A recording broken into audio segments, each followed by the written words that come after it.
ராவணா பார்வையாளர்கள், தமிழ் உறவுகள் மற்றும் ராவணா நல விரும்பிகளுக்கு வணக்கம். தொடர்ந்து உங்களுடைய பேராதரவுக்கு நன்றி. ரொம்ப முக்கியமான ஒரு விடயம், முதலமைச்சர் விஜய் கரூருக்கு சென்றிருக்கிறார். அது இடைத்தேர்தலுக்கான ஒரு பிரச்சார முன்னோட்டம் அப்படின்னு சொல்லிட்டு எடுத்துக்கலாம். அங்கே 41 பேர் கடந்த ஆட்சியில் விஜய் பிரச்சாரம் செய்ய சென்றபோது கூட்ட நெரிசலில் இறந்து போன 41 பேருடைய குடும்பத்தினருக்கு வேலை வாய்ப்பு கொடுக்கறதுக்காக ஒரு நிகழ்ச்சி, ரோட் ஷோவும் நடத்தினார்.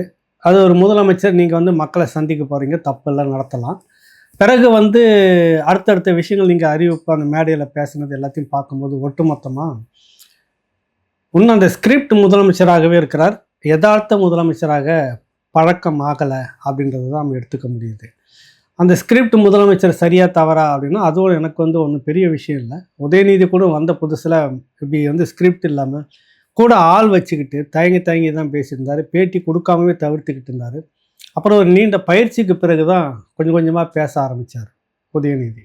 அதனால் விஜய் உடனே ஸ்கிரிப்ட் இல்லாமல் பேசணும், மக்களை பார்த்து பேசணும் அப்படின்றதெல்லாம் அது ஏற்புடையதானா இல்லை நமக்கு சரி. அது வரைக்கும் அரசு அலுவலகங்களிலிருந்து லஞ்சம் குறைஞ்சி இருக்கிறது அப்படின்னா உண்மையிலேயே பாராட்ட வேண்டிய விஷயம், உண்மைதான். விஜிலன்ஸ் டிபார்ட்மெண்ட் இயக்குனர் அருணை வச்சு எல்லா இடத்துலையுமே இப்போ ரெய்டு அது எதுன்னு போனதில் ஒரு பெரிய அச்சம் இருக்கிறது. யார் எந்த ரூபத்தில் லஞ்சம் யார்கிட்ட கேட்குறது, யார் எந்த ரூபத்தில் யார் அனுப்பியிருக்கிறாங்க அப்படின்ற ஒரு பெரிய தயக்கம் கிட்டத்தட்ட எல்லா கலெக்டரேட் அலுவலகத்துலேயும் முக்கிய கட்டமைப்பு எல்லா இடத்துலையுமே இருக்குது. அது வரவேற்கலாம், ஒரு விஷயம், பெரிய இதெல்லாம் இல்லை. ஒரு மாற்றம் தெரிகிறது அப்படின்னு எடுத்துக்கலாம். அதை தாண்டி அவர் அரசியலுக்காக குறிப்பாக அந்த 41 பேர் மரணம் குறித்து அவர் பேசியிருக்கக்கூடிய அந்த விடயம், திட்டம் ஓட்டு என்னை உள்ளே அழைச்சிக்கிட்டு வெளில விட்டாங்கன்ற மாதிரி தான் அவர் சொல்ல வராது. என்னை நம்பி வந்தேன், காவல்துறை எனக்கு எந்த தகவலும் சொல்லலை, நான் நம்பி அவங்களுக்கு தேங்க்ஸ் கொடுன்னு சொன்னேன், என்னை அந்த நெரிசலுக்குள்ளே கொண்டு விட்டு இப்படி நெருக்கடியில் விட்டு என்னை இவ்வளோ பாதுகாப்பாக கொண்டு விட்டதுக்கு காவல்துறைக்கு நான் தேங்க்ஸ் சொல்கிறேன்னு சொல்லி தான் ஆரம்பித்தேன். ஆனால் இப்படி செய்வாங்கன்னு தெரியாது. முழுக்க இது செய்துட்டு யாரோ செய்துட்டு என் மேலே பழிய போடுறாங்க. தொடர்ச்சியாக சட்டமன்றத்திலையும் அந்த விடயத்தை பேசியிருக்கிறார். இதுக்கு முன்பாகவும் அதை பேசியிருக்கிறார். நேற்று பேசியது கண்டெம்ட் ஆஃப் த கோர்ட், நீதிமன்ற அவமதிப்பு வழக்கு. நீதிமன்றம் இதில் கண்காணிப்பில் இருக்குது. என்ன அப்படி விஷயம்னா, இந்த சம்பவம் நடந்த உடனே அன்றைக்கி இருந்த அரசு திமுக ஸ்டாலின் என்ன பண்ணுறாரு, அருணா ஜெகதீசன் ஒரு நபர் கமிஷன் ஆணையை விசாரிக்க அனுப்புகிறார். ஏற்கனவே அந்த அம்மையார் தான் அவங்க தலைமையில் தான் துப்பாக்கி சூடு தூத்துக்குடியில் நடந்ததில்லை, ஸ்டெர்லைட் ஆலைக்கு எதிரான போராட்டத்தில் அவங்கள போட்டப்போ அவங்க போயிட்டு விசாரிச்சு அறிக்கையை கொடுத்தாங்க. அது ஒரு நேர்மையான அரசுன்னு சொல்லக்கூடிய திமுக அரசு கழுவி ஊற்றி மூடிடுச்சு. அந்த அம்மாவுக்கு ஒரு மதிப்பு இல்லாமல் செய்தது திமுக அரசு. அந்த அம்மாவை திரும்ப அனுப்பி ஒரு நபர் விசாரணை கமிஷன் அப்படின்னு அனுப்பினாங்க. அது கூடாது அப்படின்னு வழக்கு போட்டதே தடுத்ததே தாவேக்கா தான். அடுத்தது அஸ்ரா கர்க்கு அவர் தலைமையில், காவல்துறை அதிகாரி தலைமையில் ஒரு விசாரணை, சிபிசிடி விசாரணை உடனடியாக அவங்க ஒரு அலுவலகம் போட்டாங்க. ஆரம்ப கட்ட தகவல்கள்லாம் எடுத்திருக்கிறதா சொல்லி சொன்னாங்க. இந்த விஷயங்கள் நடந்துகிட்டு இருக்கும்போது அது கூடாது என்று தாவேக்கா தான் உச்சநீதிமன்றத்துக்கு வழக்கு போனது. இவர்கள் மீது நம்பிக்கை இல்லை, இவர்கள் ஏதோ கோங்கமாங்க வேலைலாம் செய்கிறதா தகவல் அப்படின்றத அவங்க நம்பியிருக்கலாம். அதை சொல்லி தடுக்கிறதுக்காக போனது தாவேக்கா அரசு தான். இந்த நிலையில தான் அன்றைக்கி இருந்த டிஜிபி, பொறுப்பு டிஜிபியாக இருந்தவங்க, அதுக்கு அடுத்தது உளவுத்துறை இன்சார்ஜாக இருந்தவர், தலைமைச் செயலாளர், உள்துறை செயலாளர், இவங்கெல்லாம் உட்காந்து ஒரு நீண்ட விளக்கத்தை அரசு தரப்புக்கு கொடுத்தாங்க. அதில் அன்றைக்கி இருந்த டேவிட்சன் ஆசீர்வாதம், முன்னாள் உளவுத்துறையில் நிறைய எக்ஸ்பர்ட், அவர் நல்ல ஒரு அனுபவம் மிக்கவர், என்னெல்லாம் நடந்தது அப்படின்னு சொல்கிறப்ப திரும்ப சொல்லக்கூடிய ஒரு வார்த்தை, அதில் காவல்துறை தரப்பில் விஜய் அவர்களுக்கு, அந்த நிகழ்ச்சி ஏற்பாட்டாளர்களுக்கும் விஜய்க்குமே ஒரு டிஎஸ்பி மூலமாக தகவல் சொல்லப்பட்டது. கூட்ட நெரிசல் அதிகமாக இருக்கிறது, நீங்கள் அந்த இடத்துலேருந்து ஒரு 500 மீட்டர் தள்ளி நின்று நீங்கள் பேசிடுங்க, ஏன்னா உங்களுக்கு பின்னாடி வந்த கூட்டமும் இருக்கிறது. அந்த வேலுசாமிபுரத்தில் ஏற்கனவே காத்து இருந்தவர்கள் நீண்ட நேரமாக காத்துக்கிட்டு இருக்கிறாங்க. மாலை நேரம்ன்றதால நிறைய தொழிற்சாலையிலேருந்து வந்தவங்களும் எல்லாம் சேர்ந்துட்டாங்க, பெருங்கூட்டம். உங்கள் பின்னாடி வந்தது இது சரிபட்டு வராது, நீங்கள் கூட்டத்தை அங்கே ஒரு 500 மீட்டர் தள்ளி வச்சு நாங்கள் அறிவுறுத்தணும் அப்படின்னு சொல்கிறாரு. ஆனால் விஜய் நேற்று பேசும்போது என்னன்றாரு, இல்லை இது எனக்கு எதுவுமே சொல்லலை, நான் நம்பி வந்தேன் நான் அப்படின்றத அவர் திரும்ப சொல்கிறார். இப்படி செய்துட்டாங்க, இப்படி செய்வாங்கன்னு நான் எதிர்பார்க்கவே இல்லை, நம்ம மனசு உடஞ்சி போயிருந்தேன் அப்படின்ற. மனசு உடஞ்சி போகிற மனிதர் பொதுவாக அரசியல் களத்தில் அது என்ன எதுன்னு மோதி பார்த்துடணும். அப்படி தானே நம்மளை நம்பி வந்த 41 பேர் இறந்துருக்கிறாங்க, நம்ம அந்த களத்தில் இருக்கணுமா இருக்கக்கூடாதா அப்படின்னு சொல்லிட்டு நீங்கள் பார்த்துருக்கணும். ஆனால் அந்த களத்தில் இல்லை, உடனே அங்கேருந்து வந்துட்டார். அதுதான் திமுக தரப்பில் ஓடி போனது அப்படின்னு சொல்ல வராங்க. அவங்க இப்போ ஓடி போனவங்களா இருக்கிறாங்க, அது வேறு விஷயம். பொதுவாக அந்த மாதிரி விமர்சனம் பண்ணக்கூடாது, கருத்தியல் ரீதியான காரணங்களை வைக்கணும். ஓடி போனவர்னு சொன்னோன்னே அதுக்கு வந்துட்டு இவர் இப்போ சொல்கிறார், இப்போ யார் ஓட்டம் எடுத்துகிட்டு இருக்கிறாங்க அப்படின்றத பாருங்கன்றத சொல்கிறார். நிறைய இடத்துல புகார் வழக்கு அங்கங்கே ஓடி பெயில் வாங்கிட்டு இருக்கிறாங்களோ அதை வந்து நாசுக்காக சொல்ல வர்றாரு. என்னுடைய மனதை ரொம்பவும் புண்படுத்திட்டாங்க, நான் ரொம்ப உடஞ்சி போயிருந்தேன்ற அளவில் தான் அவர் பேச வராரு. அதில் அது மக்கள்கிட்ட வந்து ஒரு சிம்பத்திக்கு உருவாக்குறாரு, இந்த வழக்கினுடைய போக்கை வந்து மாற்றுறாரு. இந்த மாதிரியான விஷயங்கள் வந்து நீதிமன்றத்தில் இது இருக்குது. ஏன்னா உச்ச நீதிமன்றத்துக்கு இவங்க தான் போனாங்க தாவேக தரப்பில். அப்போ நீதிபதிகள் இது சிபிஐ விசாரணைன்னு மட்டும் அதோட சொல்லி நிறுத்தியிருந்தால் பரவாயில்ல, ஒரு வழக்கை சிபிஐ எடுத்து விசாரிக்கட்டும் அப்படின்னு சொல்லிவிடுவாங்க, அதோட நிறுத்தல. ஆனால் உச்ச நீதிமன்றத்தினுடைய கண்காணிப்பு இருக்கும், கண்காணிப்பின் பேரில் அதுக்குன்னு ஒரு நீதிபதியை நியமிச்சாச்சு, ஓய்வு பெற்ற நீதிபதியை. அந்த கண்காணிப்பின் பேரில் சிபிஐ இதுக்கான என்னென்ன தேவைகளோ அதை நீங்கள் அவங்க உடனடியாக கேளுங்க, நீதிமன்றத்தை எப்போ வேணாலும் நாடுங்க அப்படின்னு சொல்லி விசாரணை நடந்துக்கிட்டு இருக்கு. சம்மன் அரசு தரப்புலையும் நீங்களும் போயிட்டு பதில் பேசிட்டு வந்திருக்கீங்க. அதுக்குள்ளே ஆட்சி மாற்றம் வந்தது, நீங்கள் எப்போ முதலமைச்சராக இருக்கிறீங்க. குற்றச்சாட்டு உங்கள் மேலே தான் அன்றைக்கி திமுக அரசு சொல்லியிருந்தது. இந்த விசாரணை நிலுவையில் இருக்கும்போதே நீங்கள் வந்து இந்த கட்சி இது என் மேலே தவறு இல்லை, அன்றைக்கி இருந்தால் அந்த அரசு மேலே தான் தவறுன்னு நீங்களே ஒரு ஜட்ஜ்மெண்ட் முன்கூட்டியே சொல்கிறீங்க. இது ஏற்கனவே கிட்டத்தட்ட ஒரு முக்கியமான பல வழக்குகளில் உச்ச நீதிமன்றத்தில் ஒரு வழக்கு நிலுவையில் இருக்கும்போது அது குறித்து யாரும் பேசக்கூடாது. ஊடகங்கள் செய்தியை போட்டதுக்கு கூட வந்துட்டு உச்ச நீதிமன்றத்தில் வழக்கு போட்டு ஊடகங்கள் இந்த மாதிரி செய்தியை வெளியிடக்கூடாதுன்னு கொடுத்த தீர்ப்பெல்லாம் இருக்குது. அப்புறம் கருத்து சுதந்திரம் தீர்ப்பு வந்து என்னன்னா, தீர்ப்பை பற்றி விமர்சிக்கக்கூடாது, ஆனால் அதுக்கான விஷயத்தை நீங்கள் பேசலாம், சரியாக தவறான கூட பேசலாம்னு ஒரு மாறுபட்ட தீர்ப்பு வந்தது. ஆனால் ஒரு இன்வெஸ்டிகேஷன் விஷயம் ஒரு பெரிய இதில் இருக்கும்போது அது குறித்த அந்த கருத்தை சம்மந்தப்பட்டவர்கள் பேசக்கூடாதுன்றதுல ரொம்ப ரொம்ப கவனமாக இருக்கணும். இப்போ சம்மந்தப்பட்டவர்கள்னால் விஜய் அதில் சம்மந்தப்பட்டவர், இப்பொழுது முதலமைச்சராக இருக்கிறார், அன்று வந்து குற்றம் சாட்டப்பட்டவர்கள். நம்ம தொடக்கத்திலேருந்தே சொல்லுங்கிறோம், விஜய் இதுக்கு பொறுப்பானா விஜயும் பொறுப்பேற்க வேண்டும். ஆனால் முழுக்க முழுக்க அந்த அரசு செய்த பொறுப்பு தான், திமுக அரசு அந்த செய்தது. காவல்துறை அவர்கள் கட்டுப்பாட்டில் இருந்தது, அவர்கள் தான் காவல்துறையை வைத்து கொண்டிருந்தார்கள். இதில் நிறைய சந்தேகத்துக்கு இடமான விஷயங்கள்லாம் இருக்குது. அதனால் வந்து இந்த வழக்கை வந்து திமுக பொறுப்பேற்கணும், ஒரு தார்மீக அடிப்படையில் விஜய்க்கு. ஏன்னா அறிவுறுத்தல் கொடுத்துருக்குறாங்க, நாங்கள் காவல்துறை தரப்பில் அறிவுறுத்தல் கொடுத்தோன்னு சொல்லியிருக்கிறாங்க, பின்னாடி பேட்டியை கொடுத்துருக்காங்க, அதை வந்து நீதிமன்றத்திலையும் தெரிவிச்சிருக்கிறாங்க. அன்றைக்கி இருந்த தமிழ்நாடு அரசு காவல் அதிகாரிகளும் உள்துறை செக்ரட்டரியும் தலைமைச் செயலாளருமே உட்காந்து ஒரு பேட்டி கொடுத்துருப்பாங்க, நீண்ட பேட்டி, அதுக்கு பாருங்கள் அதை. அப்போ நீங்கள் தான் அரசு நிர்வாகம், உங்கள் கீழே தான் இப்போ காவல்துறை இருக்கிறது, உங்களுக்கு கீழே தான் அதே தலைமைச் செயலாளர் இருக்கிறாங்க. அதிகாரிகள் மாற்றப்பட்டாலும் அந்த கேந்திரம், அந்த இடம்ன்றது ஒன்று தான், நிலுவையில் இருக்குது, விசாரணை நடந்துக்கிட்டு இருக்குது. நீங்கள் வந்து இப்போ வந்து ஒரு முன்முடிவோடு சொல்கிறீங்க, இது எந்த விதத்தில் சரியானது அப்படின்னு. நியாயப்படி பார்த்தீங்கன்னாக்கா மிக விரைவில் சிபிஐ வந்து முதலமைச்சர் விஜய்க்கு ஒரு சம்மன் கொடுக்கணும், இது சம்மந்தமான ஒரு விளக்கம் கேட்கணும். அது நீதிமன்ற உத்தரவை நீங்கள் வந்து மீறி இருக்கீங்க அப்படின்னு சொல்லிட்டு 2G வழக்கு எல்லாம் பிரபலமாக போய்கிட்டு இருந்த அந்த நேரத்தில் வந்து பார்த்தீங்கன்னாக்கா பிரபலமான பத்திரிகையாளர் ஒருத்தர், இன்னொரு பெரிய ஃபாதர் ஒருத்தர், ரெண்டு தரப்புலையும் வந்து ரெய்டு நடத்தினது, சிபிஐ ரெய்டு நடத்திட்டு இருந்துச்சு.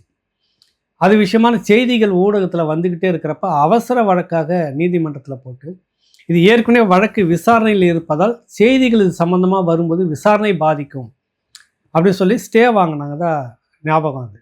அதுக்கு பிறகு எந்த ஊடகமும் அதை பற்றி செய்தியே போடலை. போட்டாங்கன்னா உடனே நோட்டீஸ் வரும், இது நீதிமன்றத்தில் இருக்குது விசாரணையில், இது சம்மந்தமாக பேசக்கூடாது அப்படின்லாம் நடந்தது. இது சம்மந்தமாக இது ஒன்று பல மாநிலங்களில் இப்படி வழக்கு நிலுவையில் வந்துருக்குது. இது எல்லாம் ஒரு முதலமைச்சருக்கு அவருக்கான அட்வைசர் போர்டுன்னு ஒன்று இருக்கும், சட்ட ஆலோசனை குழுன்னு இருக்கும். ஒரு வழக்கு சம்மந்தமாக பேசுகிறப்ப இதெல்லாம் பேசலாம், இதெல்லாம் தவிர்க்கலாம் அப்படின்னு ஒரு குழு ஆலோசனை கட்டாயம் இருக்கணும். அப்படி இருக்கிற பட்சத்தில் அவருக்கான வழக்கறிஞர்கள்ட்டையும் அரசு தரப்பு வழக்கறிஞர்கள் இது யாருமே ஆலோசிக்காமல் அவர் வந்து இந்த இடத்துல நேற்று பேசினாரா அப்படின்னா, பேசியது தவறான தவறு. இன்றைக்கி உண்மையிலே சொல்லப்போனால் இந்த விஷயத்தில் இன்றைக்கி இருக்கிற இந்த முதலமைச்சர் விஜய் அவர்கள் இப்போ அதே அதிகாரிகள் தாங்க இருக்கிறாங்க. நீங்கள் அவரை கூப்பிட்டு விசாரணை நடத்துவீங்களா, இல்லை அன்றைக்கி நீங்கள் இப்படி சொன்னது தவறான கருத்துன்னு அவர் பேரில் நடவடிக்கை எடுப்பீங்களா? டேவிட்சன் ஆசீர்வாதம் ஒன்றும் அன்றைக்கி பொறுப்பில் இந்த டிஜிபி அவங்க வந்து பேட்டியை கொடுக்குறாங்க, தலைமைச் செயலாளர், உள்துறை செயலாளர், இவர்கள் மீது நீங்கள் நடவடிக்கை எடுப்பீங்களா? அது வந்து தவறான தகவலை நீங்கள் கொடுத்துட்டீங்க அப்படின்னு நடவடிக்கை எடுப்பீங்களா? இதை நீங்கள் செய்யணும். இல்லை இப்போ நேற்று நீங்கள் பேசியது சரி, உங்கள் தரப்பில் சரி அப்படின்னாக்கா திமுக தான் அது முழுக்க காரணம், அவங்க அந்த அரசு ஏதோ சதி பண்ணிட்டாங்க, எனக்கு ஒன்றுமே தெரியாது அப்படின்னு நீங்கள் பேசுனதெல்லாம் உண்மையாக இருந்தாலும் கூட இப்படி அதுக்கு மாறாக அதிகாரிகள் பேட்டி கொடுத்துருக்காங்க. டிஜிபி கேடரில் 2 பேர் உட்காந்துக்கிட்டு, ஐஏஎஸ் செக்ரட்டரி கேடரில் 2 ஐஏஎஸ் அதிகாரிகள் உட்காந்துட்டு பேட்டி கொடுக்குறாங்க. ஒரு நீண்ட பேட்டி விளக்கம் எல்லாமே அதில் கொடுத்துருக்காங்க. இவர்கள் தவறான தகவலை அன்னைக்கு இந்த மக்களுக்கு சொன்னார்கள் அப்படின்றதுக்காக நீங்கள் அந்த 4 பேரை வந்து விசாரணைக்கு உட்படுத்துவீங்களா? விசாரணைக்கு அழைப்பீங்களா? அல்லது தவறுன்னு அவங்க மேலே நடவடிக்கை எடுப்பீங்களா? இதை நீங்கள் சொல்லணும் முதல்ல.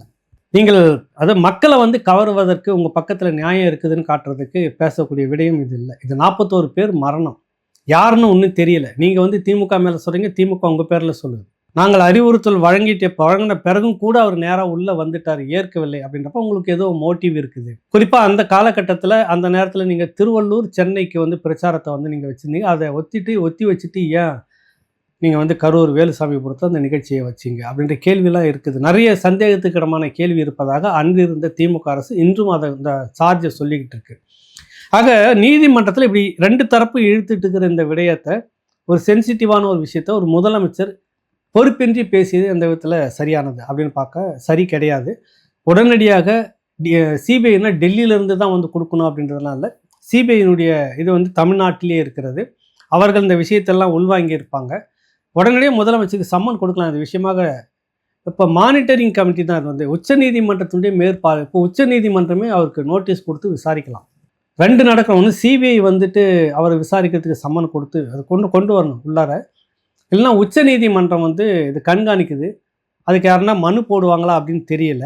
கண்காணிப்பதாக சொல்கிற உச்சநீதிமன்றம் இப்படி ஒரு பெரிய உச்ச பதவியில் இருக்கக்கூடிய ஒருவர், இந்த வழக்கில் ஏற்கனவே குற்றம் சாட்டப்பட்டவராக ஒரு தரப்பில் பேசப்படக்கூடிய ஒரு நபர், இந்த வழக்கில் எனக்கு தொடர்பு இல்லை என்று முன்முடிவாக நீதிமன்ற விசாரணை நடந்துக்கிட்டு இருக்கு. அப்போ நீதிமன்றத்தின் கண்காணிப்பில் சிபிஐ விசாரணை நடந்துக்கிட்டு இருக்கும்போதே ஒன்று பேசுவது ஏற்புடையதா அப்படின்னா, ஏற்புடையது இல்லைன்னா நீதிமன்றம் உச்சநீதிமன்றத்தினுடைய கண்காணிப்பு குழு உடனடியாக அவருக்கு நோட்டீஸ் கொடுத்து விசாரணைக்கு அழைக்கணும். இது 2ம் நடக்கலைன்னா யாராவது ஒருத்தர் நீதிமன்றத்துக்கு போவாங்க, உச்சநீதிமன்றத்துக்கு போவாங்க. மானிட்டரிங் கமிட்டி மேலே இது வந்து விசாரித்ததான்னு ஒரு கேள்வியை எழுப்பாங்க. அப்போ மானிட்டரிங் கமிட்டி முதலமைச்சருக்கு சம்மன் கொடுக்கும், சிபிஐயும் சம்மன் கொடுக்கும். கட்டாயம் தான் நடக்கும். அடுத்த கட்டமாக இது வந்து ஒரு விசாரணைக்கு புறமான ஒரு சட்டவிரோதமான செயல். ஏன் முதலமைச்சருக்கு தெரியாமல் போச்சு? தெரியாமல் ஏன் இதை பேசினார்? தன்னுடைய வாக்கு வங்கிக்காகவும் இன்னும் மற்ற விஷயங்களுக்காகவும் இதை பேசினாரா அப்படின்னா அதுவும் ஒரு காரணமாக இப்போ இருக்குது. இடைத்தேர்தல் வந்து வரப்போகுதுன்னு சொல்லிட்டு இருக்கிறாங்க. அந்த ஒரு எண்ணத்தில் தான் திட்டமிட்டு 10ஆம் தேதி ஒதுக்கி அங்கே போயிருந்தார். ஆனால் அந்த நிகழ்ச்சி நடக்கிற சில மணி நேரங்களில் உயர்நீதிமன்றம் ஒரு தீர்ப்பை கொடுத்து இருக்கிறது. இந்த மாத இறுதி வரைக்கும் இந்த விசாரணை முடித்து தீர்ப்பு வந்து இந்த வழக்கு வந்து ஏற்கனவே குதிரை பேரம் நடந்ததாக, சட்டமன்ற உறுப்பினர்களை விலைக்கு வாங்கி கொண்டு இருப்பதாக புகார் வந்திருப்பதின் பேரில் இது விசாரணை இருக்குது. அதனால் அந்த தொகுதிகளுக்கு இடைத்தேர்தல் இப்பொழுது நடத்தக்கூடாதுன்னு சொன்னதில்லை, தற்காலிகமாக இப்போ நடத்தக்கூடாதுன்னு தடை விதிச்சிருக்கு நீதிமன்றம். இதுக்கு மேலே அரசு தரப்பில் உச்சநீதிமன்றத்துக்கு போவாங்களா, இங்கேயே மேல்முறையீடு பண்ணுவாங்களா அப்படின்றதுலாம் ஒரு பக்கம் இருக்குது. நீங்கள் என்ன நோக்கத்துக்காக அங்கே கரூருக்கு போனீங்களோ அந்த நோக்கத்துக்கு நேர்மாறாக நேற்று மாலையே ஒரு தீர்ப்பு வந்துடுச்சு. அதுலேயும் சிக்கல். இன்னொரு 3வது விஷயம் பார்த்தீங்கன்னாக்கா 41 பேருக்கு வேலை வாய்ப்பு அப்படின்னு சொல்லும்போது இது வந்து ஒரு அரசு இருக்கும்போது நடந்துட்ட பெருந்தவறு. அதில் நியாயத்துக்காக அவங்களுக்கு ஒரு குடும்பத்தில் வேலை கொடுக்கணும் அப்படின்னு நீங்கள் கொடுக்குறீங்க, கரெக்டு. அதே திமுக ஆட்சியில் இந்த விமான கண்காட்சி நடக்கும்போது 5 பேர் இறந்தாங்கல்ல, இப்போ அந்த குடும்பத்துக்கெல்லாம் யார் வேலை கொடுப்பாங்க? அதே திமுக ஆட்சியில் கள்ளச்சாராயம் குடிச்சதில் 61 பேருக்கு மேலே இறந்தாங்க இல்லைங்களா? இப்போ அந்த குடும்பத்துக்கெல்லாம் போயிட்டா இன்றைக்கி 10 லட்ச ரூபா உதயநிதி கொடுத்தாரு. அதுவே கடும் விமர்சனத்துக்குள்ளானது. இப்போ அந்த குடும்பத்துக்கெல்லாம் அரசனுடைய பெரும் பிழையில் பெரும் தவறில் அந்த சாராய சாவு நடந்து முடிஞ்சது. இப்போ அந்த 61 குடும்பத்துக்கும் நீங்கள் வந்துட்டு வேலையை போட்டு கொடுப்பீங்களா மாட்டிங்களா? நீங்கள் கரூரில் 41 பேருக்கு கொடுத்தது நியாயம்னா, விமான நிலையத்தில் விமான கண்காட்சி நடத்தும் போது இறந்த 5 பேருக்கு கொடுக்குறதும் நியாயம். இங்கே வந்து கள்ளச்சாராயத்தில் வந்து குடித்து இறந்து போன குடும்பத்துக்கும் அது இழப்பு தானே. அது அரசு தானே அதுக்கு காரணம். அரசு அலட்சியமாக இருந்தது. அந்த குடும்பத்துக்கு யார் பொறுப்பு? நான் வேலை தேர்கிறேன். அதுதான் நீங்கள் இப்போ கரூரில் வைக்கக்கூடிய முழக்கம். நல்ல விஷயம், இல்லைன்னு சொல்ல வரல. ஆனால் அந்த நியாயம், அந்த நல்ல விஷயம் இதுக்கும் பொருந்துமா இல்லையா? அதற்கு முன்பாக ஸ்டெர்லைட் துப்பாக்கி சூடு பாதிக்கப்பட்ட அந்த குடும்பத்துக்கு என்ன தீர்ப்பு? அவங்களுக்கும் வேலை கொடுக்கணும் இல்லை? இப்போ இவ்வளோ விஷயம் இருக்குது. நீங்கள் ஏன் கரூருக்கு மட்டும் போயிட்டீங்கன்னா, இடைத்தேர்தல் வருகிறது, இந்த விஷயத்தை நீங்கள் கொடுத்துட்டோம்னாக்கா அங்கே மக்கள் எல்லாம் பரவலாக பேசுவாங்க அப்படின்னு. அது வந்து உங்களுக்கு செட்பேக் ஆகும், பேக் ஃபயர் ஆகும். 41 குடும்பத்துக்கு மட்டும் நீங்கள் விழுந்து விழுந்து கவனிக்கிறீங்க. ஏற்கனவே ஒரு 30 லட்சம், அரசு தரப்பில் ஒரு 10 லட்சம், இப்படிலாம் கிட்டத்தட்ட பெருந்தொகையாக அவங்களுக்கு சேர்ந்து இருக்குது. இதில் அரசு வேலை அப்படின்னா மற்ற மக்களுக்கு ஒரு நேர் எதிராக அங்கே போகும். இது வந்து உங்களுக்கு பாசிட்டிவாக மாறாது. இப்போ இதே விஷயம் கள்ளக்குறிச்சியில் நடந்த கள்ளச்சாராயத்துக்கும் கேட்பாங்க. இங்கே மெரினா பீச்சில் நடந்த விமான கண்காட்சி இதில் நடந்த 5 பேர் மரணம் அதுக்கும் கேட்பாங்க. இந்த மாதிரி பொது அசம்பாவிதத்தில் வந்து இறந்து போனவங்களுக்கான வேலையை நாளைக்கு இதை வச்சுக்கிட்டு நீதிமன்றத்துக்கு யாருன்னா வருவாங்க. இப்போ அது சம்மந்தமான வழக்கு நீதிமன்றத்துக்கு வந்த உடனே தற்காலிகமான வேலை தான் இது. அதனால் இந்த வழக்கை வந்து இது தற்காலிக வேலை தான், இது நிறுத்தி வச்சிருக்கிறோம் அப்படின்னு சொல்லியிருக்கிறாங்க. நிரந்தர வேலை இல்லை. கம்யூனிஸ்ட் கட்சி கடுமையாக எதிர்க்கிறது. இது எல்லா கட்சிகளுமே எதிர்த்து கொண்டு இருக்கிறது. இந்த மாதிரி வந்து ஒரு முன்னுதாரணம். வேலையை தேடிக்கிட்டு இருக்கிற, படிச்சுட்டு வேலையை தேடிக்கிற பல லட்சம் இளைஞர்கள் காத்து கொண்டு இருக்கும்போது நீங்கள் இப்படிலாம் சொல்லி பேட்சாக ஒரு வேலையை கொடுக்கறது எந்த வித ஒரு வேலைக்கு வந்து பார்த்தீங்கன்னா 1 லட்சம் பேர் விண்ணப்பிங்க. ஒரு இடம் காலி இடம் நீங்கள் வந்து அறிவித்த உடனே ஒரு இடத்துக்கு 1 லட்சம் இளைஞர்கள் இன்னைக்கு வந்து விண்ணப்பிக்கிற அளவுக்கு நிலைமை மோசமாக இருக்கிறப்ப 41 அரசு வேலைவாய்ப்பு இடத்த நீங்கள் அனாவசியமாக தூக்கி ஒரு இடத்துல கொடுக்குறீங்கன்னா எந்த விதத்தில் சரியானது? ஆக ஒட்டுமொத்தமாக பார்த்தீங்கன்னாக்கா விஜயினுடைய இந்த கரூர் பிரச்சாரம் வந்து ரசிகர்களுக்கு கொண்டாட்டம். என்ன அது இவருக்கு வந்து திண்டாட்டமாக தான் முடிஞ்சிருக்கு. இப்போ சிபிஐக்கு பதில் சொல்லணும், உச்சநீதிமன்றத்தினுடைய கண்காணிப்பகத்துக்கு பதில் சொல்லணும். இந்த வழக்கில் யாருன்னா மேல்முறையீடு போகிறப்ப, இந்த மனு போடுறப்ப இவருக்கு சிக்கலாக வரும், கட்டாயம் வருது. அடுத்தது அரசு தரப்பு அதிகாரிகள், அது அதிமுக ஆட்சியில் இருக்கக்கூடிய அதிகாரிகளோ டிஜிபியோ இல்லை இப்போ இருக்கக்கூடிய டிஜிபி, அவங்க இப்போ இன்றைக்கும் போலீஸு தான். அன்னைக்கு அவர்கள் வந்து ஒரு விளக்கம் கொடுத்துருக்காங்க. அந்த விளக்கத்தை நீங்கள் மறுக்கிறீங்க. அந்த காவல்துறை அதிகாரிகள் தான் இருக்கிறாங்க. அவர் மேலே நீங்கள் நடவடிக்கை எடுக்க முடியுமா முடியாதா? இதுதான் கேள்வி. இப்போ ஏன்னா தப்பான தகவல் கொடுத்துட்டு தான் நீங்கள் சொல்ல வரீங்க. அப்படின்னா தப்பான தகவல் உட்காந்து பேசின அவர்களை நீங்கள் கைது செய்வீங்களா, நடவடிக்கை எடுப்பீங்களா, சஸ்பெண்ட் பண்ணுவீங்களா? இது வரணும் இல்லை விசாரணைக்கு? இப்படி பல கேள்விகள் இருக்குது. இதுக்கு மத்தியில் கொளத்தூரில் ஒரு 5 நிமிஷம் தான் பேசினா அதுக்கே கொத்து பரோட்டா போட்டுட்டாங்கன்னா ஒரு நக்கல் நையாண்டி. முன்பு நீங்கள் பேசியிருக்கலாம் விஜய் அவர்கள், நீங்கள் முன்னாடி பேசியிருக்கலாம். ஒரு முதலமைச்சராக வந்து விட்ட பிறகு உண்மையில் ஒரு பெரிய பொறுப்பு இருக்கிறது. நிதானமும் அவசரம் இல்லாத ஒரு பேச்சு. மக்களை வந்து நீங்கள் ஈர்க்கணும், எதிர்கட்சிகளை வந்து மதிக்கணும். எந்த கட்சியும் ஒரு அலட்சிய போக்கோடு நீங்கள் சொல்லக்கூடாது. மிகப்பெரிய ஒரு கண்ணியமான ஒரு போக்கு இருக்கணும். பெருந்தலைவர்கள் பலருடைய படத்தை நீங்கள் பின்னணியில் வச்சுட்டு உங்கள் கட்சியினுடைய லோகோவில் வச்சுட்டு இருக்கிறீங்க. அவர்கள் எல்லாம் அப்படி தான் நடந்துக்கிட்டாங்க, நீங்களும் அப்படி நடந்துக்கணுன்றது தான் விஷயம். இப்போ அந்த இடத்துல 5 நிமிடம் பிரச்சாரம் தோத்துட்டார் ஸ்டாலின். சரி, எங்களை கேட்டிங்கன்னா ஸ்டாலின் தோல்விக்கு காரணம் முழுக்க 90% சேகர் பாபு, மீதி 10% ஒரு கடும் அதிருப்தி. சென்னை தலைமையிடம்னு சொல்லுவாங்க. நேரடியாக பல விஷயங்கள் மக்கள் பார்க்குறாங்க. நிறைய விஷயங்கள் இங்கே முறைகேடு எல்லாம் உடனுக்குடன் செய்து அந்த கடுப்பில் வந்து போட்டிருப்பாங்க. ஆனால் கிரவுண்டை வந்து காலி பண்ணது முழுக்க நாங்களாம் அந்த பக்கத்தில் தான் இருக்கிறோம். வட சென்னையில் சேகர் பாபு சென்னை முழுக்க கையில் எடுத்துக்கிட்டு அவர் அந்த கட்சியில் உண்மையாக உழைக்கக்கூடியவர்களும் எவ்வளோ பேரை வந்து டார்கெட் பண்ணி வெளியில் அனுப்பினார், ஒதுங்க வச்சார். இப்படின்னு பல விஷயங்கள்லாம் இருக்குது. எல்லாம் சேர்த்து அடித்தது தான் அந்த பேய் திமுகவுக்கு. இப்போ நான் 5 நிமிஷம் பேசுனதுக்கு அப்படின்றப்ப நீங்கள் விக்கிரவாண்டியில் அவ்வளோ நேரம் பேசுனீங்க, திருச்சியில் அவ்வளோ நேரம் பேசுனீங்க. ஏன் அங்கே வந்து வெற்றி வரல?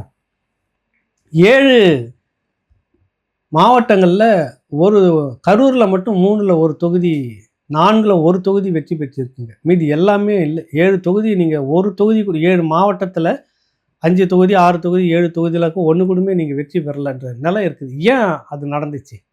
ஒரு அலை இருந்தது உங்களுக்கு, இல்லைன்னு இல்லை. அந்த அலை முழுக்க திமுக மீது வெறுப்பு. திமுகவை நீங்கள் வந்து என்னுடைய எதிரி கட்சி இதுதான் நீங்கள் டார்கெட் பண்ணிங்க, ஜெயிச்சிங்க. அது வந்து அதில் தப்பு இல்லை, நியாயமான ஒரு விஷயம். ஒரு கோபம் இருந்தது. அந்த கோபம் வந்து உங்களுக்கு வந்து பெரும் அலையாக வந்துச்சு. நம்பினாங்க மக்கள். திமுக வேணாம், அதிமுக வேணாம், மாற்று சக்தியாக விஜய் வந்துட்டோம் அப்படின்னு நம்பினாங்க. அதில் போட்டாங்க. ஓகே, மெஜாரிட்டியில் 108ஓட நிற்கிறீங்க.